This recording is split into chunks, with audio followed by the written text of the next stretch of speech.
Hello दोस्तों, welcome back to DLS classes. आज अपना टॉपिक है गाउस की प्रमेय। लास्ट वीडियो में आपने देखा था सतत आवेश वितरण और उससे पहले देखा था अपने विद्युत फ्लक्स। तो आपने अगर ये दो वीडियो पहले नहीं देखी है तो पहले ये देखें, उसके बाद इस पर आए। तो गाउस की प्रमेय हमें क्या बताती है? गाउस की प्रमेय अपन को बताती है फ्लक्स के बारे में, विद्युतीय फ्लक्स।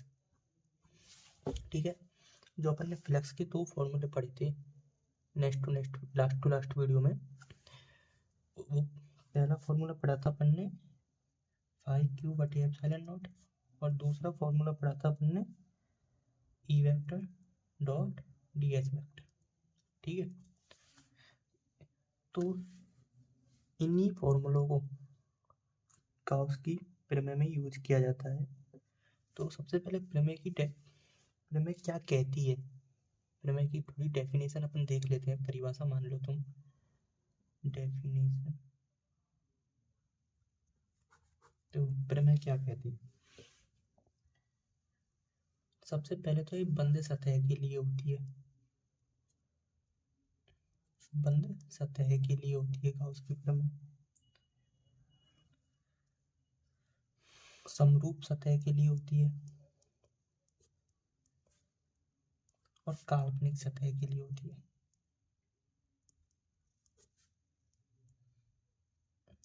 ये तीन सतह होंगी। पहली बात तो काल्पनिक होनी चाहिए कोई सतह, दूसरी बात वो बंद होनी चाहिए, खुली हुई होनी चाहिए, नहीं होनी चाहिए, ऐसे नहीं होनी चाहिए, वो पूरी बंद होनी चाहिए, बंद सतह होनी चाहिए। ये काल्पनिक होनी चाहिए, कल्पनाओं में होनी चाहिए, हकीकत में नहीं। और समरूप होनी चाहिए। समरूप का मतलब इसमें विद्युत क्षेत्र हर जगह समान होना चाहिए। ई वेक्टर, हर पॉइंट पे ई वेक्टर का मान सेम होना चाहिए। ठीक है, तो परिभाषा क्या कहती है? किसी बंद समरूप काल्पनिक सतह का फ्लक्स सतह के कुल आवेश तथा निर्वात की विद्युतशीलता के अनुपात के बराबर होता है, के अनुपात के बराबर होता है। तो गाउस की प्रमेय क्या कहती है? इसका फॉर्मूला बना हुआ अपन। पहली बात तो ये फ्लक्स के बारे में बताती है। फ्लक्स किसके बराबर होता है? कुल आवेश सिग्मा क्यू बटे निर्वात की विद्युतशीलता एप्सिलॉन नॉट बराबर होता है। ये इस परिभाषा से निकला है। अब फाई का मान अपन जानते ही हैं, ये होता है, इंटीग्रेशन में लिखेंगे E vector dot D S vector बराबर सिग्मा क्यू बटे एप्सिलॉन नॉट। अब इसने बोला है बंद सतह, बंद सतह के लिए अपन क्लोज इंटीग्रेशन करते हैं। खाली इंटीग्रेशन का चिन्ह ऐसे होता है, क्लोज इंटीग्रेशन के लिए अपने ऐसे यूज करते हैं। ठीक है, तो आपको ये वाला फॉर्मूला याद करना है। अब इसके देखो, ये कभी नहीं पूछे जाते हैं। एक लॉन्ग क्वेश्चन में आता है गाउस की प्रमेय के अनुप्रयोग। क्या आता है? अनुप्रयोग।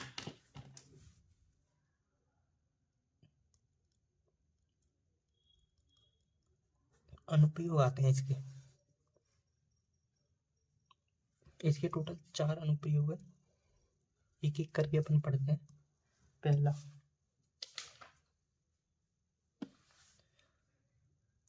समरूप आवेशित अनंत लंबाई की चालक तार के कारण विद्युत क्षेत्र की तीव्रता, विद्युत क्षेत्र की तीव्रता।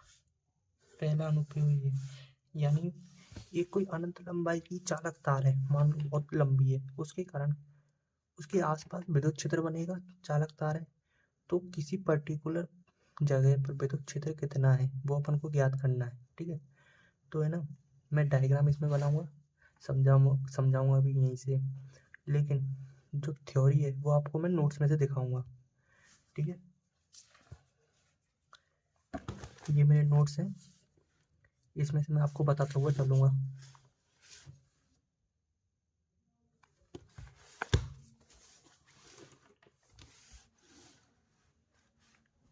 ठीक है, सबसे पहले आपको समझाता हूँ। अगर आपको ये नोट्स आपके पास फोटोकॉपी निकली हुई है तो साथ में लेके बैठे, और जिसने अभी तक डाउनलोड नहीं किया है वो टेलीग्राम पर जाके अभी डाउनलोड कर ले।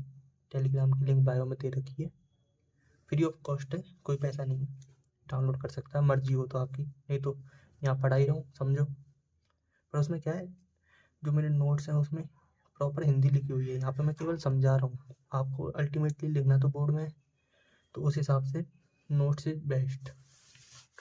ठीक है, अब अपन पहले डायग्राम बनाते हैं। देखो, मान लो ये अनंत लंबाई की एक चालक तार है। मैंने डॉट डॉट क्यों किया, क्योंकि ये अनंत तक जा रहे हैं, अब पूरे पन्ने पे तो मैं खींच नहीं सकता, तो अनंत लंबाई की इस पूरे पर आवेशित है, आवेशित में मान लो पॉजिटिव है, नेगेटिव भी हो सकती है पर मैं मान रहा हूँ पॉजिटिव है। ठीक है, अब अपन को मान लो इससे यहाँ पे बिंदु है P, इस पर विद्युत क्षेत्र की तीव्रता ज्ञात करनी है बिंदु P पर। तो सबसे पहले अपन क्या करेंगे, अपन इससे इसको मिलाएंगे, मान लो ये R दूरी पर है। ठीक है, यहाँ पर अब देखो विद्युत क्षेत्र की तीव्रता E, इसमें दो चीज आती है, एक तो आता है परिमाण, परिमाण मतलब कितना है, 5 है 10 है, दूसरा आता है मात्रक, मात्रक नहीं दिशा, किस दिशा में है और कितनी है, दो चीज आती है। सबसे पहले मैं आपको दिशा बताऊंगा, फिर मैं आपको परिमाण बताऊंगा, क्योंकि परिमाण अपन को डेरिवेट करना पड़ेगा, फॉर्मूला निकालना पड़ेगा, दिशा केवल थ्योरी की चीज है।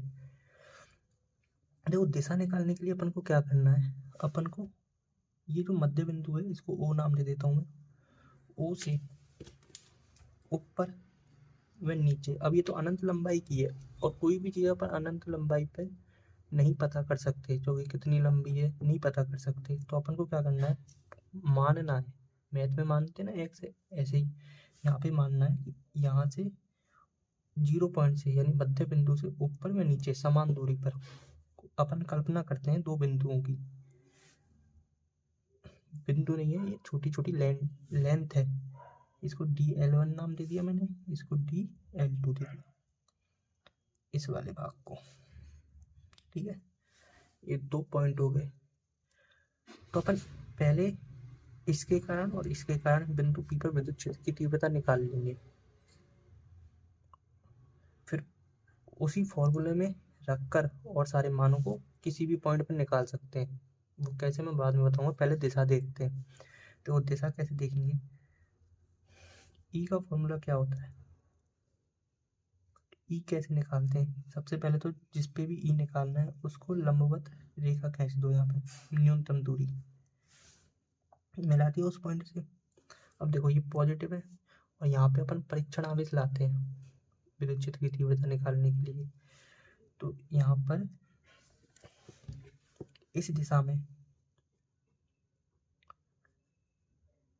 E2 जो आएगा वो इस दिशा में आएगा, और E1 जो आएगा वो इस दिशा में आएगा। इसको थोड़ा मैं आगे तक खींच लेता हूँ, ये भी थीटा कोण है, अब ये वाली दूरी और ये वाली दूरी समान है, क्योंकि मैंने बोला था मध्य बिंदु O से समान दूरी पर दो बिंदु लेने, DL1 DL2, ये भी थीटा है, ये थीटा है, तो ये भी थीटा होगा, ये भी थीटा होगा। ठीक है, अब इसका नाम ये देखो, इसका नाम DL1 ही क्यों रखा, डी जो शब्द होता है ना, ये डी रखा जाता है अवकलन के लिए, यानी इसका अवकलन करके अपन इससे छोटी भी निकाल सकते हैं, बड़ी जगह भी यूज कर सकते हैं, यानी लेंथ को छोटा भी मान सकते हैं, बड़ा भी मान सकते हैं, इसलिए डी का प्रयोग किया जाता है। अब देखो ये जो है E1 और E2, इसको अपन क्षैतिज और ऊर्ध्वाधर दो घटकों में तोड़ देते हैं। ये मान लो ऊर्ध्वाधर घटक है, ये क्षैतिज घटक है। अब E1 को क्षैतिज घटक में तोड़ेंगे तो क्या आएगा, E1 cos थीटा। E2 को तोड़ेंगे तो प्लस हो जाएगा E2 cos थीटा। इसका ऊर्ध्व घटक यहाँ पे आएगा E1 sin थीटा, और इसका आएगा E2 sin थीटा। अभी देखो E1 और E2 दोनों के मान समान है। कैसे समान है वो देखो, E का फॉर्मूला होता है KQ बाई आर स्क्वायर, सही है। E का फॉर्मूला यही पढ़ा था अपन ने। अब देखो K तो कांस्टेंट है, ये R दोनों के मध्य की दूरी ये वाली मानेंगे, इसमें ये भी कांस्टेंट है। ये है Q यानी इस पॉइंट पर आवेश, इस पॉइंट पर आवेश भी दोनों जगह अपन ने उतना ही, मतलब उतनी ही लेंथ ली है दोनों की समान, तो समान ही आवेश होगा, तो KQ बाई आर स्क्वायर यहाँ कांस्टेंट होगा। तो E1 और E2 बराबर है, E1 बराबर है E2 के। तो आपस में क्रॉस हो जाएंगे, तो नेट क्या बचा, E1 cos theta E2 cos theta. किस दिशा में, इस दिशा में। तो दिशा अपन को पता चल गई कौन सी दिशा है। पहले मैंने आपको बताया था कि अपन को दो चीज़ें निकालनी है, एक दिशा एक परिमाण। दिशा अपन ने निकाल ली। अब इसकी थ्योरी में बता देता हूँ एक बार आपको। देखो सबसे पहले क्या लिखा है, माना XY अनंत लंबाई का तार है। ये XY तार ले लिया इन्होंने। देखो आपको इसमें क्या पेंसिल से बना रखा है मैंने, तो दिख नहीं रहा होगा। जो PDF भेज रखी है वो इसी की PDF है, लेकिन उसमें मैंने फिल्टर लगा के भेज रखी है, तो वो साफ दिख रहा है उसमें। XY अनंत लंबाई का तार है जिस पर Q आवेश लंबाई के अनुसार अनुदेश समान रूप से फैला हुआ है, प्लस Q आवेश पूरी फैला हुआ है। मध्य बिंदु O से R दूरी पर स्थित बिंदु P पर विद्युत क्षेत्र की तीव्रता ज्ञात करनी है। ये तो अपन को क्या ज्ञात करना है वो लिख दिया इसने। अब सबसे पहले अपन दिशा ज्ञात करेंगे। देखो विद्युत क्षेत्र की दिशा ज्ञात करने के लिए मध्य बिंदु O से ऊपर व नीचे समान दूरी पर दो अल्पांश DL1 व DL2 की कल्पना करते हैं। ये DL1 हो गया, ये DL2 हो गया। DL1 व DL2 की कल्पना करते हैं। आप इसमें भी देख सकते हैं, ये DL1 है, ये DL2 है, समान दूरी ऊपर मैंने लिए थे। कल्पना करते हैं, इन अल्पांशों के कारण बिंदु P पर उत्पन्न विद्युत क्षेत्र समान परिमाण व दिशाओं में चित्रानुसार होंगे। दिशाओं में कैसे होंगे, एक यहाँ होगा, एक यहाँ होगा। जब इन तीव्रताओं को घटकों में वियोजित किया जाता है, मैंने भी करा है, ऊर्ध्व घटक में और क्षैतिज घटक में घटकों में वियोजित किया जाता है, तो ऊर्ध्व घटक समान परिमाण व विपरीत दिशा में होने के कारण क्रॉस हो जाते हैं, निरस्त हो जाते हैं, जबकि क्षैतिज घटक एक ही दिशा में होने के कारण जुड़ जाते हैं। इस प्रकार संपूर्ण तार को अल्पांशों में बांट दिया जाए। अभी तो अपन ने दोनों में बांटा, इस प्रकार पूरे को बांट दिया जाए तो परिणामी विद्युत क्षेत्र OP दिशा में प्राप्त होता है। OP दिशा कौन सी हुई, O और ये P, O और P, OP दिशा में प्राप्त होता है। इस दिशा में प्राप्त होता है परिणामी विद्युत क्षेत्र। अब तो दिशा अपन ने निकाल ली, अब दूसरा निकालेंगे अपन परिमाण। वो कैसे निकालेंगे, तो परिमाण देखो मैं केवल समझाऊंगा, पढ़ाऊंगा थ्योरी में से, क्योंकि थ्योरी लिखूंगा तो बहुत टाइम लग जाएगा। देखो ये एक चालक तार मान लो, प्लस क्यू आवेश है। अब क्या है, गाउसीय पृष्ठ क्या होता है, मैंने आपको बताया था कि गाउसीय पृष्ठ के प्रत्येक भाग पर विद्युत क्षेत्र ई जो होता है समान होता है। तो एक चालक तार के लिए ऐसा अपन को सर्कल टाइप में या बेलनाकार टाइप में बनाना है जिस पर विद्युत क्षेत्र ई समान हो। तो लंबे तार के लिए अपन ऐसे ही बना सकते हैं,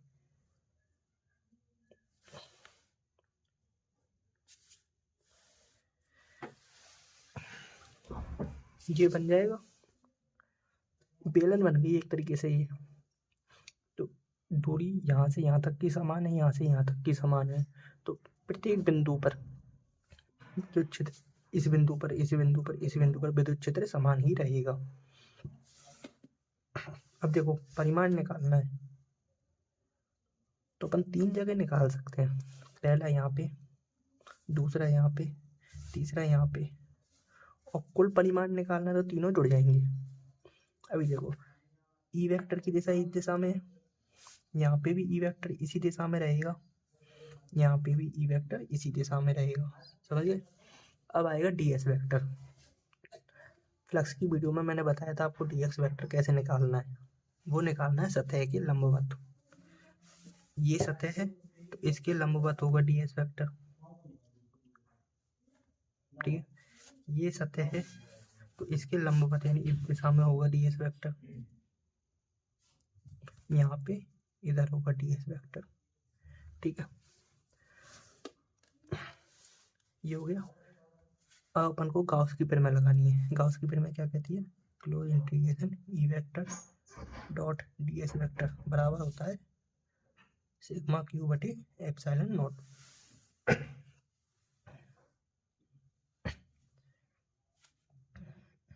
क्लोज इंटीग्रेशन डॉट प्रोडक्ट को cos थीटा भी लिख सकते हैं, E vector E dot D S cos theta बराबर सिग्मा क्यू बटे एप्सिलॉन नॉट, सही है। अब ये देखो इनके मध्य थीटा का मान कितना है, थीटा 0, इनके मध्य थीटा बराबर 90, इनके मध्य थीटा बराबर 90, सही है। तो अपन तीनों के लिए अलग अलग, तीनों जुड़ेंगे, टोटल निकालना है अपन को, तो तीनों के लिए अलग अलग लगाते हैं फॉर्मूला। तो ई वन लिख देता हूँ मैं, इसको 2 लिख दूंगा, इसको 3 लिख दूंगा। E1 DS1 cos 0 plus E2 DS2 cos 90 plus E3 DS3 cos 90 बराबर क्लोज सिग्मा क्यू बटे एप्सिलॉन नॉट। अब देखो cos 90 का मान कितना होता है, cos 90 का मान होता है 0, तो ये पूरा 0 हो जाएगा, ये बच जाएगा केवल E1 DS1 cos 0 का मान 1 होता है, तो केवल E1 DS1 बचेगा, और यहाँ से बचेगा सिग्मा क्यू बटे एप्सिलॉन नॉट। तो क्या बचा अपने पास, क्लोज इंटीग्रेशन E1 DS1 बराबर सिग्मा क्यू बटे एप्सिलॉन नॉट। अब देखो DS1 क्या है, यहाँ DS1 है क्षेत्रफल, किस चीज़ का क्षेत्रफल है, ये पेन मान लो एक पाइप, तो इसकी जो सरफेस है ये चारों तरफ, इसका क्षेत्रफल है वो कितना होता है, DS1 बराबर है 4πRL, यही होता है। एक चीज तो ये हो गई, चूंकि DS निकल लिया। अब सिग्मा क्यू कितना होता है, मैंने आपको सतत आवेश वितरण में रेखीय आवेश घनत्व पढ़ाया था, इसलिए बोल रहा हूँ पहले वो वीडियो देख लो दोनों, पहली वीडियो विद्युत फ्लक्स की, दूसरी सतत आवेश वितरण की। जब सतत आवेश वितरण पढ़ाया था तो उसके 3 टाइप बताए थे, तो उसमें पहला था रेखीय आवेश वितरण। रेखीय आवेश वितरण में रेखीय आवेश घनत्व पढ़ा था अपन ने, लैम्बडा, उसका फॉर्मूला था Q/L, उसका एग्जाम्पल भी दिया था मैंने, चालक तार, ठीक है। तो यहाँ से अपन Q निकालेंगे, Q कितना आया, लैम्बडा L, ये आ गया। अब इन दोनों के मान को इस फॉर्मूले में रखना है अपन को, E DS का मान 4πRL सिग्मा क्यू की जगह लैम्डा एल बटे एप्सिलॉन नॉट, ठीक है, एल से गया एल। ई बराबर कितना आया, लैम्डा बटे 4 पाई आर एप्सिलॉन नॉट।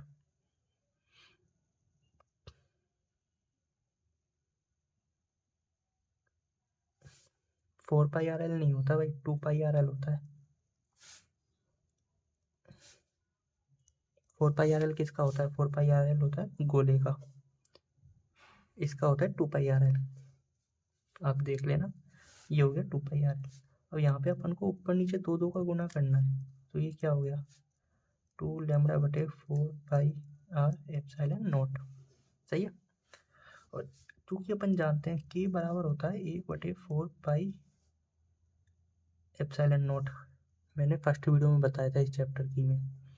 तो 4 पाई एप्सिलॉन नॉट को अपन के लिख सकते हैं, तो ई बराबर क्या हो गया, 2k लैम्डा बाई आर, ये इसका फॉर्मूला आ गया। तो यहाँ पे ध्यान रखना, ये मेरे से भी गलती हो गई है, मैं गोले का लगा गया, इसमें गोले का नहीं आएगा, इसमें बेलन का आएगा सरफेस क्षेत्रफल 2 पाई आर एल, यहाँ पे भी 2 पाई आर एल। तो इसकी वजह से इसका जो फॉर्मूला आ गया 2k लैम्डा बाई आर। ये हो गई थ्योरी, नहीं थ्योरी नहीं, न्यूमेरिकल टाइप का। अब अपन इसकी देखते हैं थ्योरी। देखो ये डायग्राम है, विद्युत क्षेत्र का परिमाण ज्ञात करने के लिए तार को अक्ष मानकर बेलनाकार गाउसीय पृष्ठ की कल्पना करते हैं। गाउसीय पृष्ठ कौन सा है, बेलनाकार। 3 भाग बताए थे मैंने, पहला दूसरा तीसरा। इसने पहला भाग ये माना है, दूसरा इसे माना है, तीसरा इसे माना है। मैंने पहला इसे माना था, दूसरा इसे माना था, तीसरा इसे माना था। बात बरोबर है, पूरा लिख रहा है इसमें भी। देखो यहाँ पे 2 पाई आ रही है, आर एल है, ठीक है। तो सेम टू सेम ये 2k lambda by R formula आ गया, ठीक है। ऐसे ही 3 प्रयोग और हैं जिनकी दिशा मैं इसमें से पढ़ाऊंगा न्यूमेरिकल, उसमें से बताऊंगा। दूसरा होता है कुचालक प्लेट के कारण। एक हो गया, सही से आ गया, एक बार आप करके देखना खुद, फिर मेरे नोट से पढ़ लेना नहीं हुए तो, ठीक है।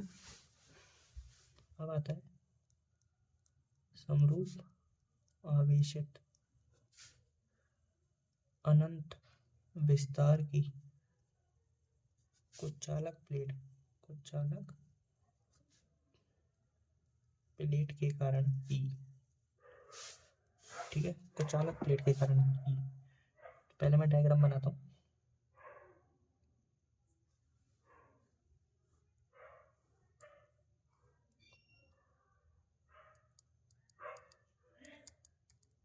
ये अनंत लंबाई की है, पर मैंने ये थोड़ा दिखाया है। सेम पहले वाले की तरह करना है। मध्य बिंदु अपन को क्या मानना है, ओ, और यहाँ पे पी मानना है आर दूरी पर, जिस पे अपन को विद्युत क्षेत्र की तीव्रता निकालनी है।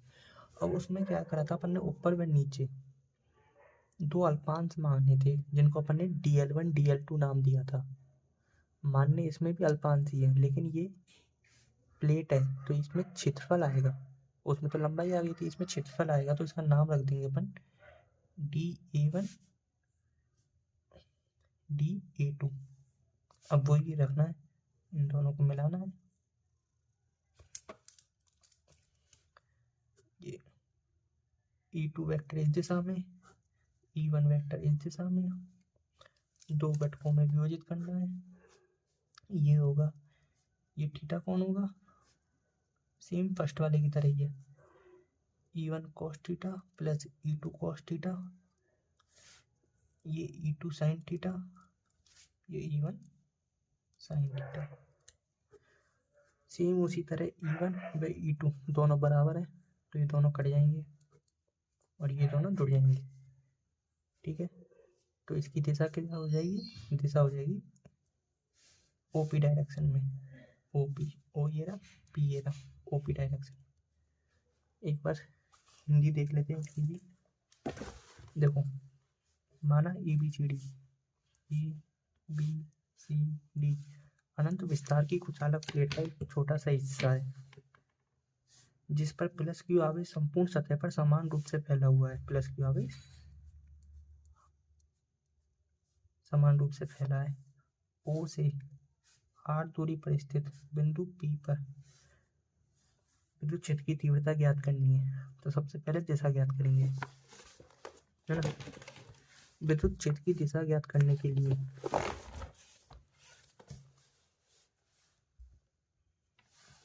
मध्य बिंदु O से ऊपर व नीचे, मध्य बिंदु O से इधर देखो, मध्य बिंदु O से ऊपर व नीचे दो अल्पांश dA1 dA2 की कल्पना करते हैं।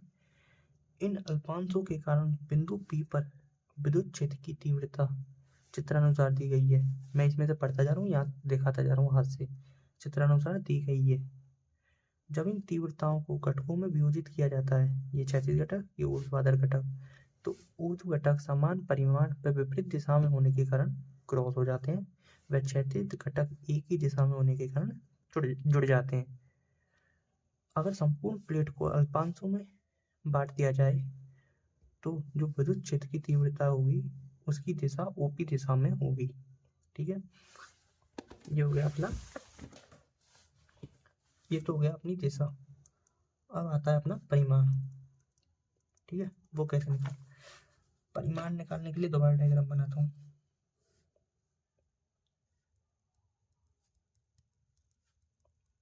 देखो, इसके लिए भी अपन को गाउसीय पृष्ठ मानना है जिस पर विद्युत क्षेत्र की तीव्रता समान हो।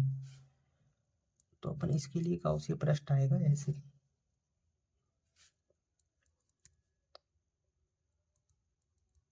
अब देखो, ये तो मैंने सतत लाइन बनाई है, ये मैंने डॉट डॉट बनाई है। क्यों? ये वाला भाग जो है इसके अंदर है, प्लेट के अंदर। प्लेट के अंदर मतलब मान लो ये पूरी एक प्लेट है, प्लेट नहीं, ये है, ये एक प्लेट मान लो। तो जो ये सफेद वाला भाग दिख रहा है, पेज वाला, ये यहीं तक ही है, इसके इस पार नहीं निकली है। जो ये लाइन है इसमें दिखा रहा हूँ वैसे, इस पार निकली नहीं है, ये अंदर ही है। अब इसके भी तीन भाग है, पहला भाग, दूसरा भाग, तीसरा भाग। तो कॉपी में कोई से भी तीसरे हो सकते हैं, मैं समझाने के हिसाब से ये मान रहा हूँ। देखो, ई वेक्टर इसी दिशा में, इसमें भी ई वेक्टर इसी दिशा में है, इसमें भी ई वेक्टर इसी दिशा में। अब आते हैं डीएस वेक्टर की बारी। तो डीएस वेक्टर इसका तो इसी दिशा में होगा, लंबवत, इस वाली सतह के लंबवत डीएस वेक्टर। इसका डीएस वेक्टर इसके लंबवत होगा, सतह के लंबवत, ये हो गया। इसका डीएस वेक्टर कैसे होगा, इधर की दिशा में होगा डीएस वेक्टर। ठीक है, ये विपरीत दिशा में, ये सेम दिशा में, ये 90 पे। अब देखो, ये 0 डिग्री का कोण बनेगा, यहाँ पे 90 डिग्री का कोण बनेगा, यहाँ पे 180 का कोण बनेगा। अब वही अपन को करना है जो पहले वाले में करा था, तीनों को जोड़ देना है। E1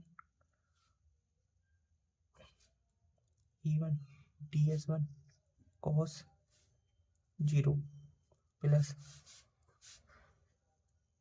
E2 ds2 cos 180 plus E3 ds3 cos 90 बराबर सिग्मा क्यू बटे एप्सिलॉन नॉट। अब देखो, cos 90 का मान होता है 0 और 0 और 1 का 180 का मान होता है 1। तो ये तो 0 हो ही जाएगा, ये तो कट जाएगा, ये दोनों का मान हो जाएगा 1। तो इसको अपन ऐसे लिख सकते हैं E1 ds1 cos 0 1 plus E2 ds2 cos 180 1 sigma Q बटे एप्सिलॉन नॉट। अब फिर से अपन को दो चीज़ दिख रही हैं, अपन को दो चीज़ के मान निकालने हैं। पहला निकालना है ds का मान, दूसरा निकालना है सिग्मा क्यू का मान। देखो, ds का मान अपन निकालेंगे, ये क्या चीज़ है, ये वृत्त है। ठीक है, ये क्या है, वृत्त। या तो अपन इसका क्षेत्रफल रख दें, या अपन इसकी जगह डायरेक्ट मान रख दें ए यानी क्षेत्रफल, अपन ए रख देंगे, अभी ds भी ले सकते हैं। अपन को मेन मान निकालना है इसमें सिग्मा क्यू का। मैंने सतत आवेश वितरण में पृष्ठीय आवेश घनत्व पढ़ाया था, जिसे मैंने सिग्मा से लिखा था, ये सिग्मा बोला था इसे, ये बताया था मैंने क्यू बाई ए। तो यहाँ से क्यू क्या आ गया, सिग्मा ए। ठीक है, वो यहाँ रख देना है। जैसे E1 को तो अपन लिख देंगे, E तो पूरे पृष्ठ पे समान है ही है, तो E को अपन E लिख दूं E1 की जगह। E तो हर जगह समान है, गाउसी पृष्ठ है। और DS1 को A, दोनों ही समान होंगे क्योंकि है तो बेलनी। ऊपर वाला भी A समान है, नीचे वाला भी A इसी के समान है। तो E A बराबर सिग्मा क्यू की जगह क्या आ गया, सिग्मा ए बटे एप्सिलॉन नॉट। ए से ए गया, यहाँ क्या आ गया 2E बराबर सिग्मा बटे एप्सिलॉन नॉट। ई बराबर सिग्मा बटे 2 एप्सिलॉन नॉट। ये इसका फॉर्मूला आ गया। बस इतना ही है इसमें, सिग्मा बटे 2 एप्सिलॉन नॉट। आया समझ में? कोई डाउट हो तो पूछ लो। थ्योरी बिल्कुल सेम वैसे ही है जैसे चालक तार की थी ना, वैसे। अब आता है तीसरा। ये तो था कुछ चालक प्लेट के कारण। अब आता है चालक प्लेट के कारण। चालक प्लेट थोड़ा सा ही अंतर है। देखो डायग्राम बिल्कुल ऐसे ही आएगा, दिशा अपन दिशा ज्ञात करेंगे ना, उसका डायग्राम पूरा यही है, कुछ अंतर नहीं है डायग्राम में। फिर ऐसे कहोगे सर फिर अंतर किस में? अंतर है केवल परिमाण में। तो दिशा को तो आप 2 कॉपी कर देना, जो इसमें लिखा है थ्योरी में मैंने बताया पूरा 2 कॉपी इसमें लिख देना। मैं बता रहा हूँ केवल परिमाण। परिमाण आप नोट्स डाउनलोड कर लो, पढ़ लो, नहीं आए कमेंट कर दो, मैं दोबारा बता दूंगा। परिमाण कैसे निकालना है, वही डायग्राम बनाएंगे अपन।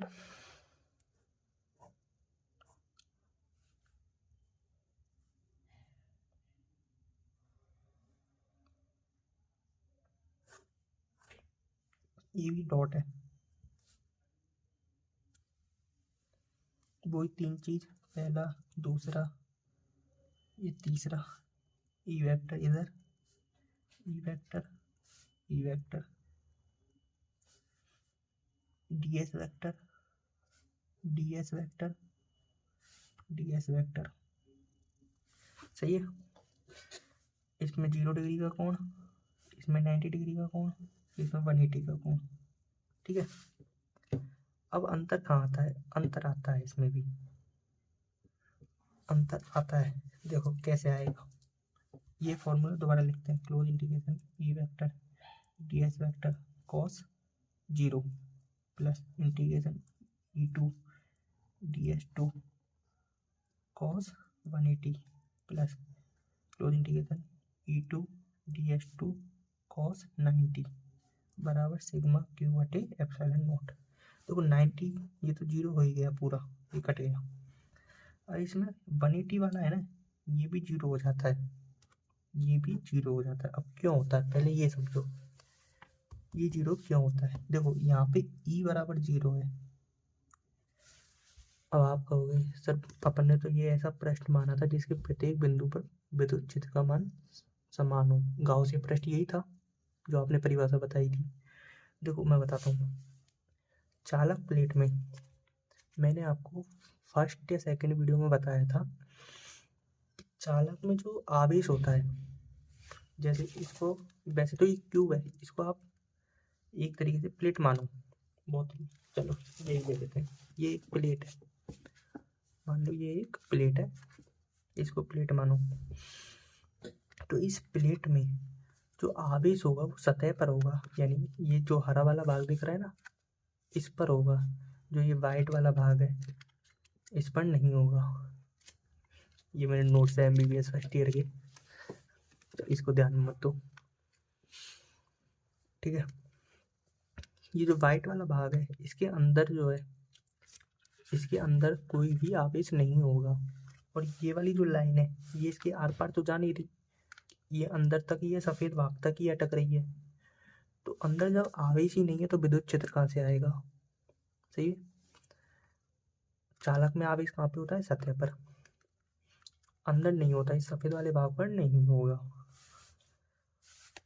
और ये जो लाइन है, ये जो अपन ने गाउसियन पृष्ठ माना है, वो इसको क्रॉस कर ही नहीं रहा है। जैसे यहाँ से है तो ये इतना है, ठीक है, इसको क्रॉस ऐसे नहीं कर रहा है, ये यहीं तक ही है। तो इस वाले पृष्ठ पे, कैसे, इस वाले पृष्ठ पे कोई आवेश है ही नहीं, और जब आवेश ही नहीं है तो विद्युत क्षेत्र होगा नहीं। E बराबर 0 होगा, तो E बराबर 0। तो अब बचा क्या? बचा अपना E वेक्टर ds1 cos 0 बराबर सिग्मा क्यू बटे एप्सिलॉन नॉट। ठीक है, E की जगह E, ds वेक्टर को अपन A लिख सकते हैं, पिछले में भी लिखा था। cos 0 का मान कितना होता है?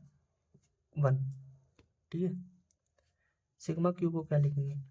जो पहले लिखा था, सिग्मा बराबर क्यू बटे ए, तो क्यू बराबर सिग्मा ए, वही लिख देंगे, सिग्मा ए बटे एप्सिलॉन नॉट। ए से गया ए, तो ई बराबर आ गया सिग्मा बटे एप्सिलॉन नॉट। अब दोनों में अंतर क्या है? कुचालक और कुचालक में, चालक का फॉर्मूला है सिग्मा बटे एप्सिलॉन नॉट, कुचालक का फॉर्मूला क्या था? कुचालक का था ई बराबर सिग्मा बटे 2 एप्सिलॉन नॉट, यानी आधा था कुचालक, चालक दुगना है, ध्यान रखना। यहाँ पे 2 आता है, यहाँ पे नहीं आता। और तार का क्या था? तार का था ई बराबर 2k lambda by r, 2k lambda by r. सारे फॉर्मूले याद रखने हैं, ठीक है। अब एक बचता है, वो है गोले के कारण, चौथा वाला। ठीक है, इसको भी पढ़ते हैं, आज कंप्लीट कर देंगे चैप्टर को। लास्ट टॉपिक है, चैप्टर कंप्लीट। ये गोला है,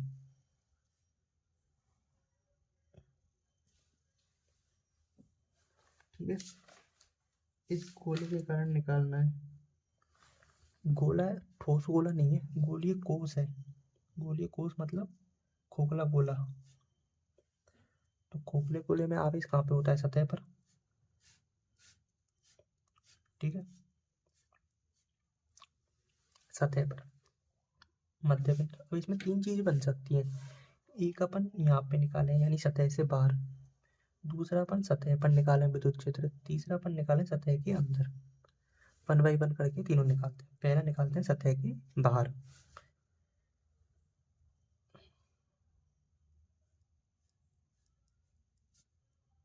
मध्य बिंदु O से लिया r दूरी, बिंदु P पर निकालना है अपन को, ठीक है।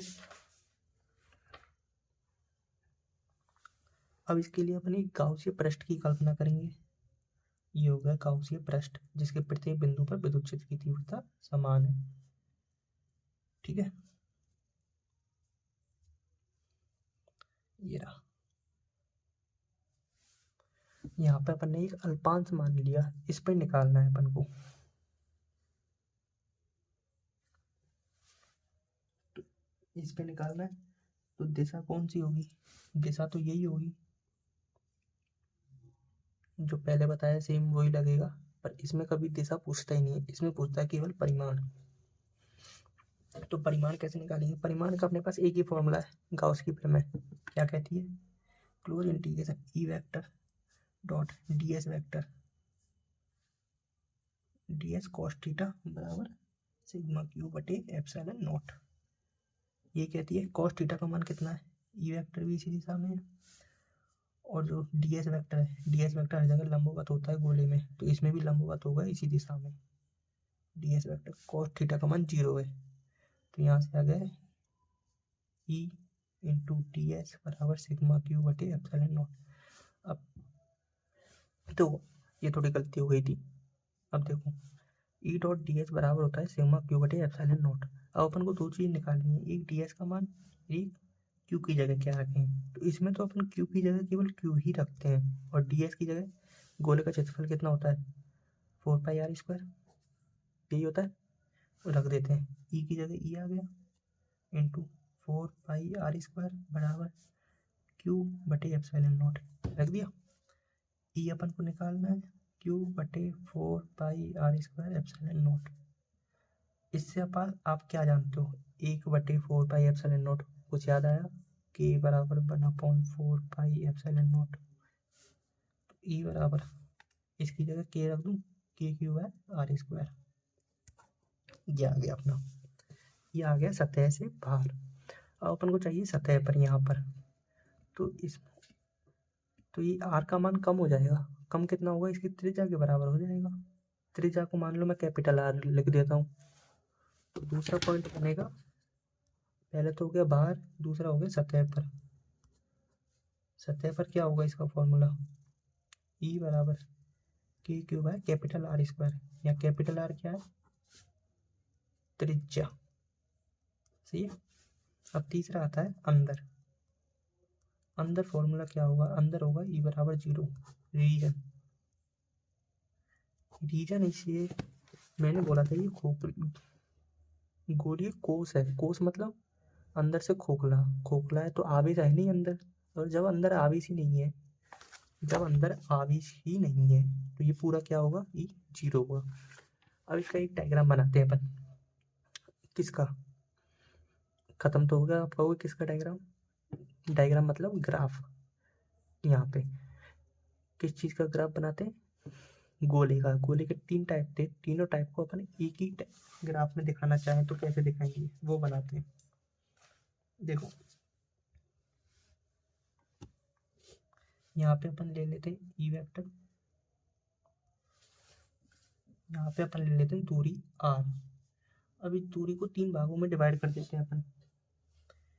एक तो आर से कम हो, यानी कैपिटल आर से कम, त्रिज्या से कम हो और 0 तक। एक पॉइंट पे अपन लिख देते हैं वो आर के बराबर हो, और इधर लिख देते हैं दूरी जो है आर ज़्यादा है कैपिटल आर से। यानी जो अपन जिस दूरी पर अपन निकाल रहे हैं वो त्रिज्या से ज़्यादा है, वो त्रिज्या के बराबर है, वो त्रिज्या से कम है। देखो जब त्रिज्या से कम है तब तो कुछ नहीं आएगा क्योंकि ई का मान 0 था। त्रिज्या के बराबर है तो कांस्टेंट रहेगा, यानी जो अपना ये गोला था, जो अपना ये गोला था तो प्रत्येक बिंदु पर समान रहेगा। ठीक है। और त्रिज्या से ज़्यादा, तो जितनी दूरी बढ़ाते जाएंगे, नीचे आ रहे, जितनी दूरी आर बढ़ता जाएगा उतना ई कम होता जाएगा। तो डायग्राम कैसा आ जाएगा, ग्राफ कैसा आ जाएगा, ऐसे मिलेगा नहीं, ये अनंत तक जाएगा जब जाके मिलेगा। ये इसका ग्राफ हो गया। ठीक है, तो ये वीडियो हो गई पूरी। मैंने फर्स्ट चैप्टर के पूरे वीडियो अपलोड कर दिए आपके लिए। सेकंड के भी करूँगा, पूरी फिजिक्स करूँगा अगर मैं 12th की। तो आपने मेरे हिसाब से पूरे देखे होंगे। अब क्या करना है आपको, जैसे एक बार आपने ये पूरे पढ़ लिए, साथ में नोट्स लेके पढ़े। अब आपको क्या करना है, एक बार 2-3 दिन बाद पूरे को एक बार नोट्स में से रिवाइज करना है, जिससे क्या है माइंड में बैठ जाएगा वो, बोर्ड में केवल फिर आपको कुछ नहीं करना, याद रहेगा तो, क्योंकि मैंने समझाया सही से। तो जिसके पास नोट्स नहीं है वो टेलीग्राम से ले ले, और ज़्यादा नहीं है, कुछ ही पन्ने हैं आपके, जो स्कूल में टीचर ने लिखाए होंगे उससे तो बहुत कम होंगे, और पूरा पेपर इसी में से आएगा, गारंटी है। तो डाउनलोड कर लो, नेक्स्ट वीडियो में अपन अगला चैप्टर शुरू करेंगे। तो और चैनल को लाइक, शेयर और सब्सक्राइब आपको पता ही है करना है। ठीक है।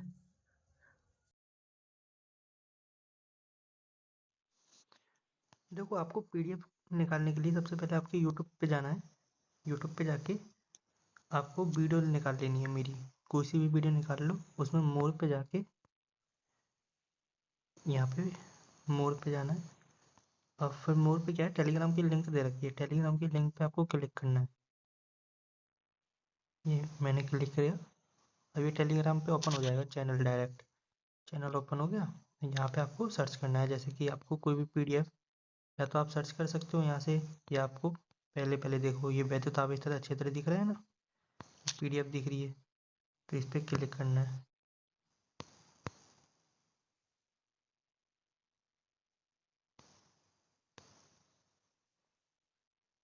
ये ओपन हो जाएगी। अभी आपके WPS ऑफ में आ जाएगी, वहाँ से आप इसको फोटोकॉपी निकलवा सकते हो इसमें। ठीक है।